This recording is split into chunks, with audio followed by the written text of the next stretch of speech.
Hello everyone, and welcome back to NB Flyer. Today, I'm going to take you on a journey from Melbourne to Shanghai with a stopover in Hong Kong. I'll be flying economy class with Cathay Pacific. On paper, it sounds like a solid option, a reputable airline offering seamless travel through Asia's largest hub. But this time, it wasn't the most pleasant experience. Stick around, and I'll explain exactly why.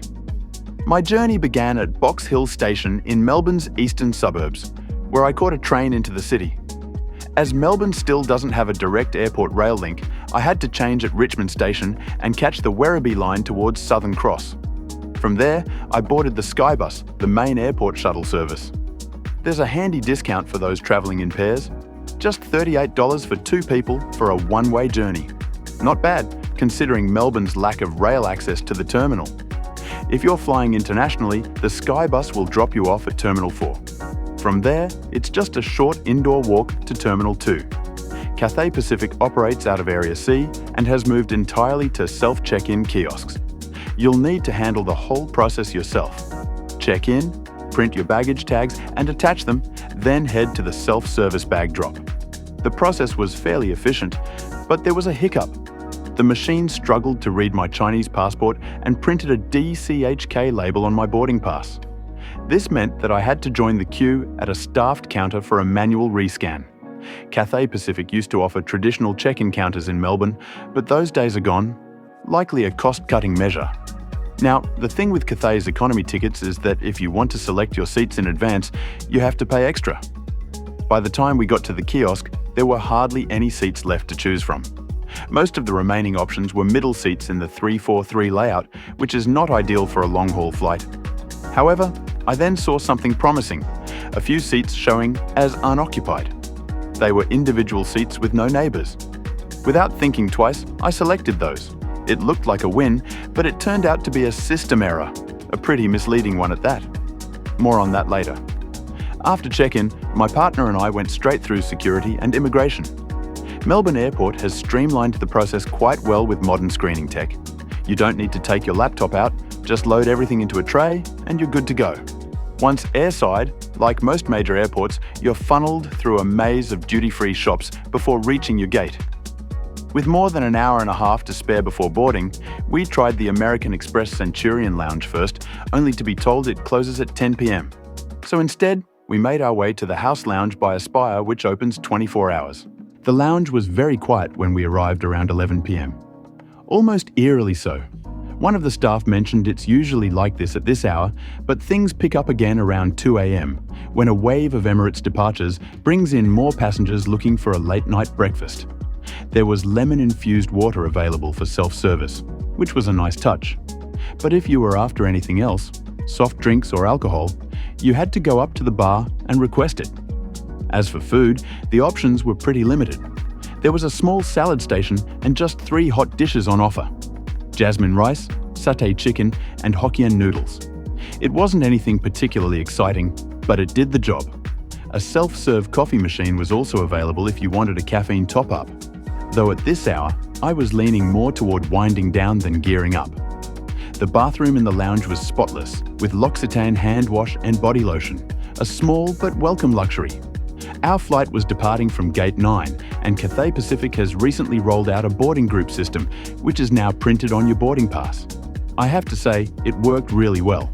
The gate agents called each group clearly, and passengers simply made their way up when it was their turn. It felt far more relaxed and civilized. No long, snaking queues or the usual scramble to be first on board. It also meant fewer bottlenecks in the cabin, especially at the front, where passengers often clog the aisle while trying to stash their luggage. Tonight's flight, CX178, was completely full. Every single seat across all classes was occupied. I was in seat 72G, which happens to be the very last row on this Boeing 777, and unfortunately, also the worst. Being right up against the rear galley and lavatories, the seat had very limited recline, something that wasn't disclosed during the seat selection process at check-in. To make matters worse, my partner's seat had a mechanical issue. The recline wouldn't lock properly. It kept bouncing forward every time they leaned back or adjusted position, which made an already cramped experience feel even more frustrating. Adding to the surprises, the overhead luggage bins above row 72 were reserved for crew use, meaning passengers in the last row had nowhere to stow their hand luggage. This wasn't mentioned during check-in, which is pretty ridiculous. Fortunately, I was traveling light and managed to fit my backpack under the seat in front of me.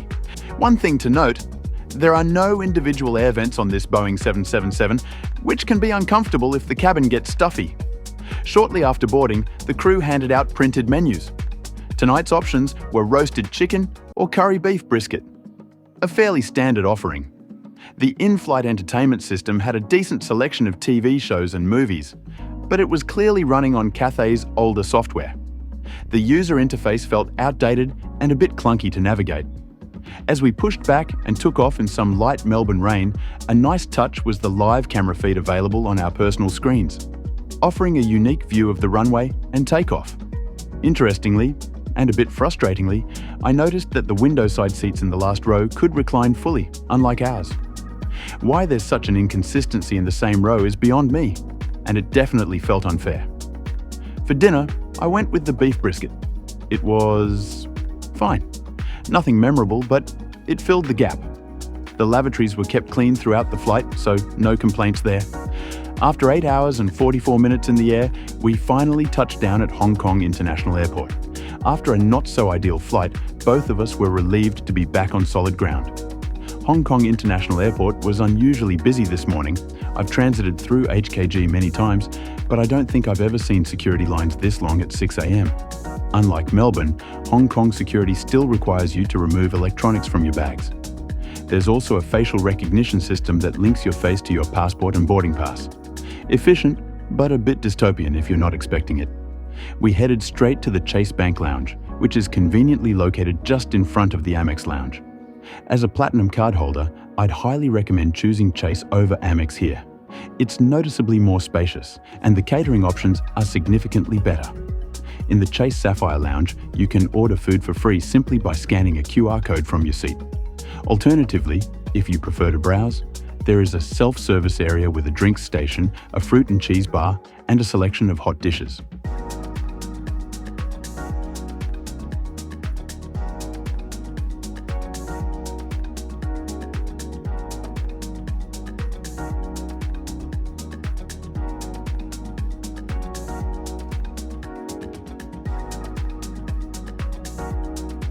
Our next flight, CX376 to Shanghai Pudong, departed from Gate 71, thanks to the facial recognition system at security. Boarding was completely seamless. There was no need to show your boarding pass again. You just had to scan your face and you were through. This flight was operated by a 12-year-old Airbus A330 with the registration code Bravo Lima Alpha Quebec. It still has Cathay's older cabin layout with a 242 seating configuration in economy, and it's a huge improvement on the 777. Even though we were in the last row again, the seats this time reclined properly, making for a much more comfortable experience. As usual, you'll find a pair of headphones, Cathay's in-flight entertainment magazine, a sanitary bag, and the safety card in the seat back pocket. About 15 minutes after everyone had boarded, we pushed back and began taxiing to the runway. Takeoff was smooth in decent weather, and, as always, I really enjoyed the view of Hong Kong Airport. It's one of those departures that never gets old.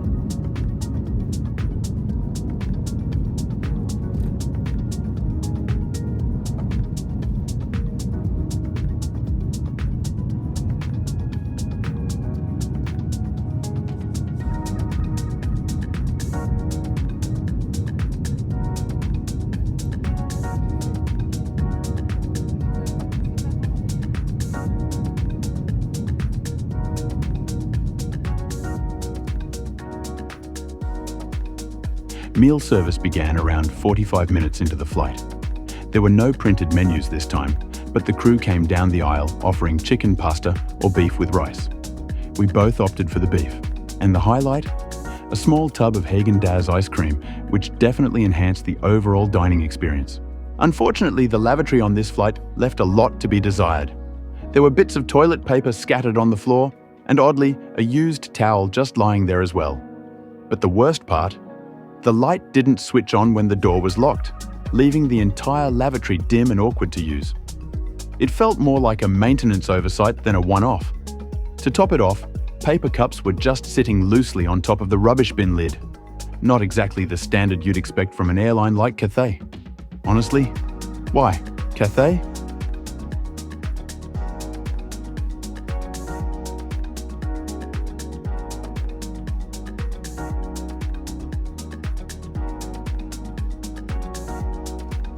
As always, our landing in Shanghai was smooth and uneventful.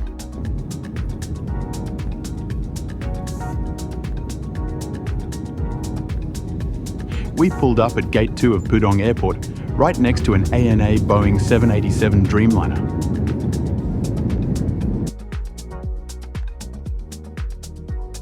As another flight had arrived from Taiwan at the same time, the immigration queue was slightly longer than usual, but the process was smooth and efficient.